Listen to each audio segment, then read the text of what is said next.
Hello প্রিয় শিক্ষার্থীবৃন্দ, online school আইমনা Khatun উচ্চ বালিকা বিদ্যালয়, কেরানীগঞ্জ, গোলজারবাগ, জিঞ্জিরা। আমি মোহাম্মদ ইকবাল হোসেন মিল্কি, সিনিয়র শিক্ষক গণিত। আজ আমি অষ্টম শ্রেণীর অনুশীলনী 3 পরিমাপ বিষয় সংক্রান্ত একটি সৃজনশীল প্রশ্ন নিয়ে আলোচনা করব তোমাদের সাথে। আমার উদ্দীপকটা হলো একটি আয়তাকার ঘরের দৈর্ঘ্য প্রস্থের 1.5 এবং ক্ষেত্রফল 216 বর্গ মিটার। প্রতিটি 25 সেন্টিমিটার বর্গাকার পাত্রটি ঘরটির মেঝে মোড়াতে হবে এবং প্রতিটি পাত্রের মূল্য 12 টাকা 60 পয়সা বা 12.60 টাকা। অপশন: যদি প্রস্থ মিটার হয় তাহলে ক্ষেত্রফল নির্ণয়ের সমীকরণটি গঠন করুন। খ নম্বর, উক্ত ঘরের পরিসীমার সমান পরিসীমা বিশিষ্ট একটি আয়তাকার ক্ষেত্রের ক্ষেত্রফল নির্ণয় করুন। অপশন গ, ঘরটির মেঝে মোড়াতে মোট কত টাকা লাগবে। এই হলো আমাদের সৃজনশীল প্রশ্নের অপশনগুলো। আসো আমরা প্রথমেই সমাধান করে যাচ্ছি।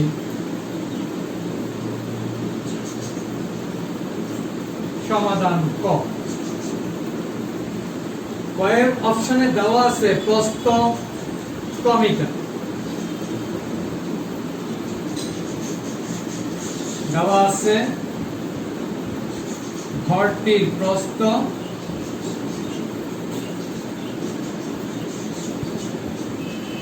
Equal to metre. তো কি বলা হয়েছে? ঘরের দৈর্ঘ্য প্রস্থের 1.5, প্রস্থ কিন্তু কত আছে, দৈর্ঘ্য কত হবে? কয়ের 1.5 গুণ, তার মানে 1 সমস্ত 2 ভাগের 1 গুণ। ঘরটির দৈর্ঘ্য কত হবে? ক গুণ 1.5 মানে কি 1 সমস্ত 2 ভাগের 1, এত মিটার। ইকুয়াল টু ক ইনটু 2 কে 2 আর একে কত 3, নিচে 2, এত মিটার। ইকুয়াল টু 3 ইনটু ক, তার মানে কত? 3 ক বাই 2, এত মিটার। তো আমরা কি পেলাম? প্রস্থ দেওয়া আছে আমাদের কাছে ক মিটার, দৈর্ঘ্য পেয়েছি 3 ক বাই 2 মিটার। ঠিক আমাকে কি বলতেছে? ক্ষেত্রফল নির্ণয়ের সমীকরণটি। এই ক্ষেত্রফল নির্ণয় করব, সমীকরণটি মানে কি? অবশ্যই ক্ষেত্রফলের একটা মান আছে, সেই মানটা কত? 216 বর্গ মিটার। আসো আমরা ক্ষেত্রফলটা নির্ণয় করে নিই।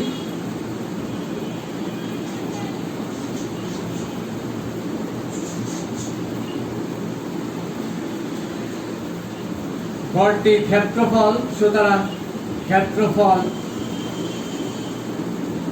ইকুয়াল টু 3 ক বাই 2 ইন্টু ক, তার মানে দৈর্ঘ্য ইন্টু প্রস্থ, ক্ষেত্রফল হবে বর্গ মিটার।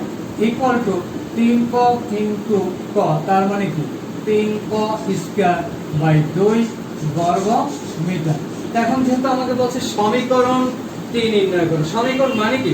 অবশ্যই ক্ষেত্রফলের মানটা কত হবে? 216। প্রশ্ন মতে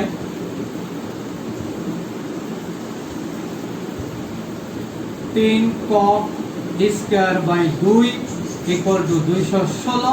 সুতরাং ইহাই নির্ণয় সমীকরণ। আমাদের কয়ের উত্তর হয়ে গেল। হ্যাঁ, সমাধান খ। কি বলছে? উক্ত ঘরে, তার মানে কি? এই যে ঘরের যে ক্ষেত্রফলটা পেয়েছি পরিসীমার সমান, মানে পরিসীমা, আগে ঘরের পরিসীমা বের করব, সেই পরিসীমাটা কাকে দেবে? বলছে পরিসীমার সমান পরিসীমা বিশিষ্ট একটি বর্গাকার ক্ষেত্রের ক্ষেত্রফল নির্ণয় করো। আমরা যে ঘরের পরিসীমাটা বের করব, এই পরিসীমাটা কাকে দিব? প্রশ্ন মতে পরিসীমাটা বলবো আমরা বর্গাকার ঘরের পরিসীমা বা বর্গক্ষেত্রের পরিসীমা। তো আসো আমরা ক থেকে প্রাপ্ত, ক থেকে পাই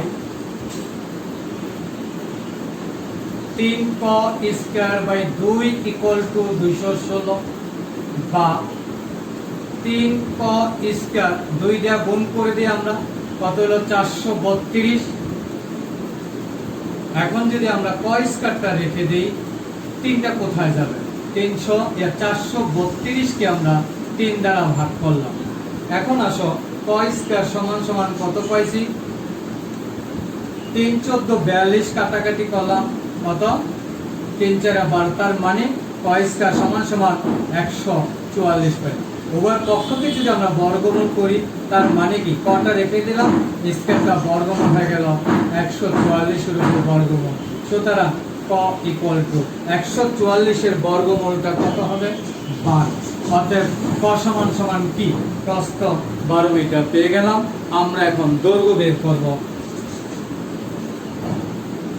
দৈর্ঘ্য কত পেয়েছিলাম আমরা, কয়ের মধ্যে আমাদের ছিল 3 ক বাই 2, 3 ক বাই 2 মান দিচ্ছি আমরা 3, কয়ের মান কত 12, নিচে কত 2।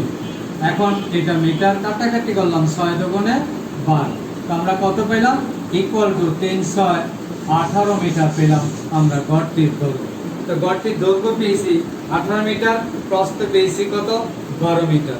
গড়টির পরিসীমা, গড়টি কি কোন আকৃতি, গড়টি হলো আয়তাকার আকৃতি, সেই জন্য আয়তাকার আকৃতির পরিসীমা মানে কি 2 ব্র্যাকেট দৈর্ঘ্য যোগ প্রস্থ। আমরা এখন গড়টির পরিসীমা এখান থেকে একটু মুছে ফেলি, গড়টির পরিসীমাটা বের করি।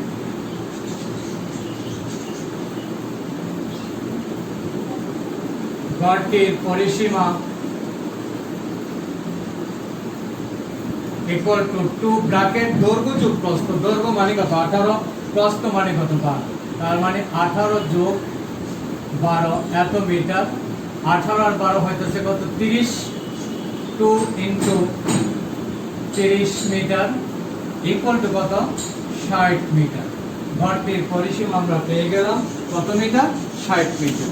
দেখো শিক্ষার্থী বন্ধুরা এ পর্যন্ত তোমাদের ক্লিয়ার আছে কি? আর ক্ষয়ের উদ্দীপকটা বলছে উক্ত গড়ের পরিসীমার সমান, তার মানে গড়টির পরিসীমা বের করেছি। এইটা হবে পরিসীমা সমান পরিসীমা বিশিষ্ট একটি বর্গাকার ক্ষেত্রের ক্ষেত্রফল নির্ণয় করা। তার মানে কি বর্গাকার ক্ষেত্রে ক্ষেত্রফলের সূত্রটা কি জানি আমরা, বর্গাকার ক্ষেত্রের প্রতি বাহুর দৈর্ঘ্যকে যদি আমরা ক ধরি তার ক্ষেত্রফল কি হবে ক স্কয়ার। অর্থাৎ আমরা প্রতি বাহুর দৈর্ঘ্যটা বের করতে যাচ্ছি। প্রশ্ন মতে বর্গক্ষেত্রের পরিসীমা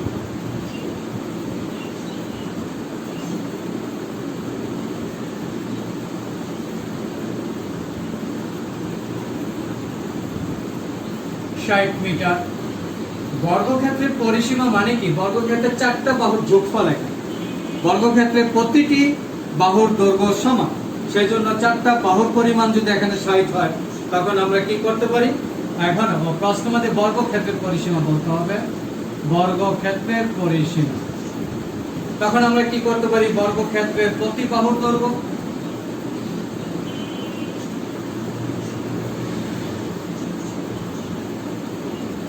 ইকুয়াল টু 60 ডিভাইডেড বাই 4, কারণ এখানে 4টা বাহুর যোগফল এত মিটার। আমরা এখানে একটু বসি,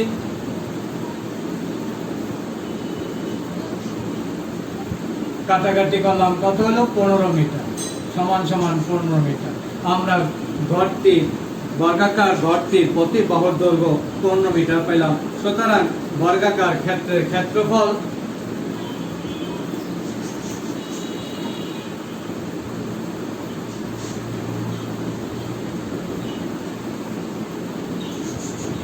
ইকুয়াল টু প্রতি বাহু 15 পাইছি, বর্গাকার ক্ষেত্রে ক্ষেত্রফলের সূত্র কি প্রতি বাহু স্কয়ার, তার মানে 15 স্কয়ার বর্গ মিটার।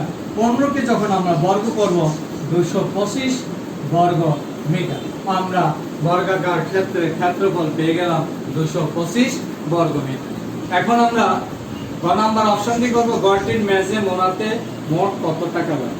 এখানে একটু জানো গড়টি কোন ঘরটি, বর্গাকার গড়টির মেঝে মোড়াতে কত টাকা লাগবে সে আমরা আগে দেখব। গড়টির মেঝে মোড়াতে কতগুলো পাথর লাগে, সেই পাথরের সংখ্যা কিভাবে বের করব, ওই যে গড়ের ক্ষেত্রফল আছে 216 বর্গ মিটার বর্গাকার, সেই বর্গাকার ক্ষেত্রফলকে আমরা পাথরের ক্ষেত্রফল দ্বারা ভাগ করলে পাথরের সংখ্যা পেয়ে যাব। সেই পাথরের সংখ্যা যদি জানি, যে আমরা জেনে গেলাম যে এতগুলো পাথর লাগবে, সেই প্রতিটি পাথরের মূল্য দেওয়া আছে 12 টাকা 60 পয়সা। এখন আমরা বর্গাকার ক্ষেত্রে মেঝে মোড়াতে কতগুলো পাথর লাগবে সেটার জন্য আমার আগে লাগবে বর্গাকার ক্ষেত্রে ক্ষেত্রফল, এরপর লাগবে পাথরের ক্ষেত্রফল অপশন 2। তা আমরা দেওয়া আছে নিয়ে নিই সমাধান গ।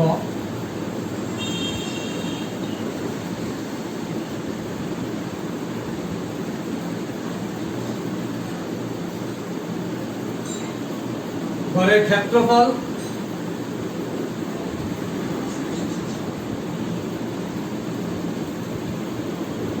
ইকুয়াল টু 216 বর্গ মিটার।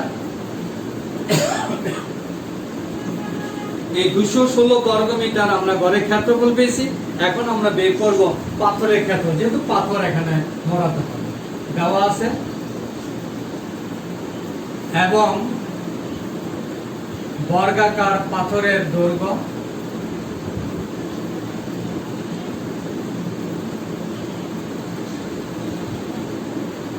Equal to 25 centimetre. আমরা এটাকে মিটারে নেব, কেন? আমার ঘরের ক্ষেত্রফলের একক হলো বর্গ মিটার, সেজন্য আমরা সেন্টিমিটার ধরে প্রথমে আমরা মিটার নেই। 25 কে যদি আমরা 100 দিয়ে ভাগ করি হয়ে গেল আমার মিটার ইকুয়াল টু 0.25 মিটার। ভাগ করে তোমরা দেখবে ক্যালকুলেটরে 0.25 মিটার বর্গাকার পাথরের দৈর্ঘ্য। এখন আসো আমরা উপরের প্রশ্ন অংশটা মুছে ফেলি। বর্গাকার পাথরের ক্ষেত্রফল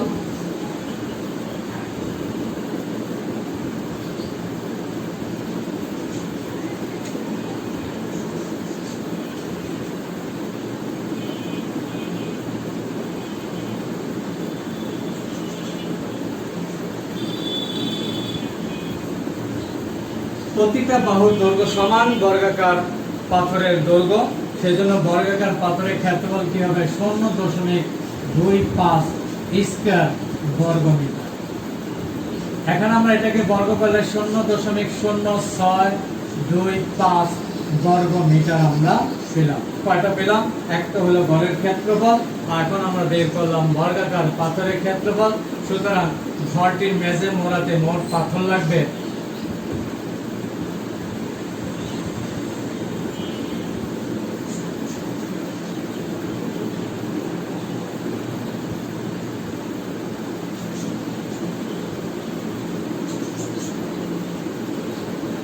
সূত্র হলো শিক্ষার্থীরা যে ঘরটির মেঝে মোড়াতে মোট কতগুলো পাথর লাগবে। আমি বলেছিলাম যে পাথরের সংখ্যা নির্ণয় করার জন্য আমি পাথরটা যেই জায়গায় লাগাবো তার ক্ষেত্রফল ডিভাইডেড বাই পাথরের ক্ষেত্রফল। সেজন্য আমাদের দেওয়া আছে পাথরের সংখ্যা নির্ণয়ের জন্য দেওয়া আছে ঘরের ক্ষেত্রফল 216, আমরা 216 লিখলাম। আর এখানে পাথরের ক্ষেত্রফল কত পেয়েছি? 0.0625। পাথরের সংখ্যা নির্ণয়ের জন্য তৈরি শিক্ষার্থী ইকুয়াল টু 3456টি পাথর লাগবে। আমরা পাথরের সংখ্যা নির্ণয় করে ফেললাম যে 3456টি পাথর লাগবে। এখন আমাদের জানতে হবে যে মোট কত টাকা খরচ হবে। এখন প্রতিটি পাত্র মূল্য এখন, সুতরাং ঘরটি মেঝে মোড়াতে মোট খরচ হবে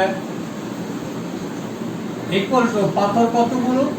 3456। প্রতিটি পাথরের মূল্য কত? 12 টাকা 60 পয়সা। এটাকে গুণ করে যা হয় সেটি হবে আমাদের অ্যান্সার। গুণফলটা করে দিব।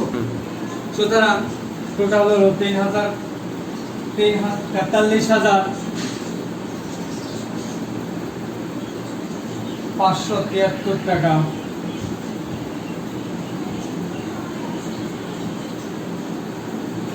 25 পয়সা।